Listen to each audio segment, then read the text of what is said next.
அனைவருக்கும் நமஸ்காரம். உங்கள் கேதுவின் காதலன் பேசுகிறேன். நமது நெக்ஸ்ட் டிவி நேயர் அனைவருக்கும் இந்த குரு பெயர்ச்சியினுடைய பலன்களும் வாழ்த்துகளும் அனைவருக்கும் சொல்லிக்கொள்கிறேன். இப்போது உதாரணமாக நம்ம பேசுவோம்.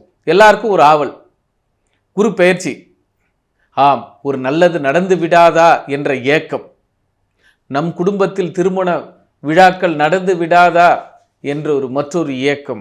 ஆக ஏக்கங்களுக்கு ஒரு விடிவு காலமாக இந்த குரு பெயர்ச்சி எப்படி இருக்கும் என்பதை 12 ராசிகளுக்கும் நமது டிவி நேயர்கள் மூலமாக காண்போமா? இந்த 2026 எப்படி இருக்கும் அப்படின்னு மாபெரும் கொஸ்டின். 7 குரு, மகர ராசிக்கு நேர் 7 குரு. 7ஆம் இடம் என்பது என்ன? நல்ல காதலன் கிடைப்பார்கள், நல்ல காதலி கிடைப்பார்கள், நல்ல நட்பு கிடைக்கும், நல்ல உறவு கிடைக்கும், சமுதாயத்திற்கு நீங்கள் பயன்படுவீர்கள் அல்லது சமுதாயம் உங்களை பயன்படுத்தி கொள்ளும். நினைச்ச இடத்துக்கு நீங்க போய் சுத்தி பார்ப்பீங்க.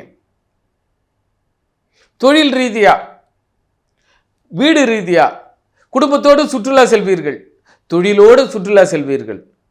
ஆக இந்த மகர ராசிக்கு 2026 கூட்டாளிகளால், கூட்டு தொழிலால், காதலனால், காதலியால், நட்பால், சமுதாயத்தால் நல்ல அங்கீகாரம் கிடைக்கும். இதனால் வரை ப்ரொபோஸ் பண்ணாதவங்க இப்போ ப்ரொபோஸ் பண்ணி இருந்தால் அல்லது ப்ரொபோஸ் பண்ணி இருக்கும் பொழுது ரிசல்ட் சாதகமாக வரும். 7ல் குரு, நல்லோர் நட்பு நாளும் நயம் பயக்கும் என்ற வாசகத்திற்கு மகரம் இப்போது எடுத்துக்காட்டாக திகழும். மகரம் நல்லோர் நட்பை நாளும் விரும்பும். கிராமத்தில் ஒரு பழமொழி சொல்லுவாங்க, 4 காசை கொடுத்து நல்லவனை சேர்த்து வை, 4 காசை கொடுத்து கெட்டவனை விலக்கி வைன்னு சொல்லுவாங்க. அது இப்பொழுது இந்த 2026 நட்புகளை தரம் பிரிப்பதில் முதன்மையாக விளங்குவது மகரம். உங்களுக்கு யார் நல்லவர்கள் யார் கெட்டவர்கள் என்பதை ஆராய்ந்து பார்த்து இப்பொழுது இந்த ஆண்டு நீங்கள் ஃப்ரெண்ட்ஷிப்பும் சரி, தொழிலும் சரி, உறவும் சரி, நட்பும் சரி அளவாக பிரித்து கையாளப்படுவீர்கள். அந்த கையாடல் என்பது மகரத்திற்கு மட்டுமே உண்டு. மகரம் குரு பெயர்ச்சியால் தரம் பிரிக்கப்படும். தகுதியோடு, தகுதி உள்ளவர்களோடு இணையும்.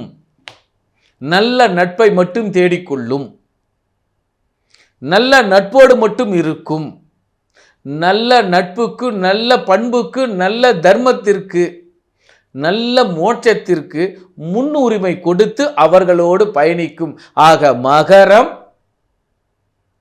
நல்லது எது கெட்டது எது தீர்மானிக்கும் காலம். இப்பொழுது இந்த ஆண்டு நீங்கள் தீர்மானித்தால் இந்த நட்பு காலம் காலமாக தொடரும். ஆனால் இந்த நட்பு கூடா நட்பு ஏற்படுத்தி விட்டால் அது காலத்திற்கு ஒரு இழுக்கான, ஒரு செயலான, ஒரு சொல்லான நிகழ்வை கொடுத்து விட்டு செல்லும். ஆக மகரம் மட்டுமே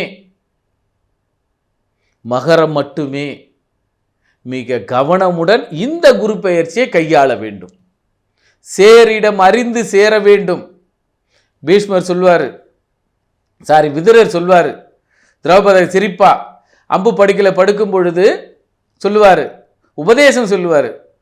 திரௌபதி சிரிப்பா, அன்னைக்கு என் புடவையை உரியும் பொழுது அன்னைக்கு எங்கே போச்சு இந்த உபதேசம்னு.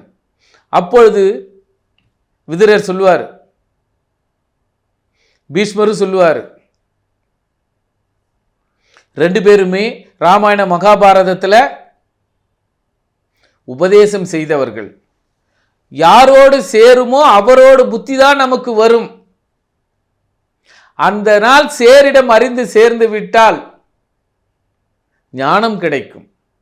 அந்த ஞானம் இப்பொழுது மகரத்திற்கு மட்டுமே ஒரு சந்தர்ப்பம் இருக்கிறது.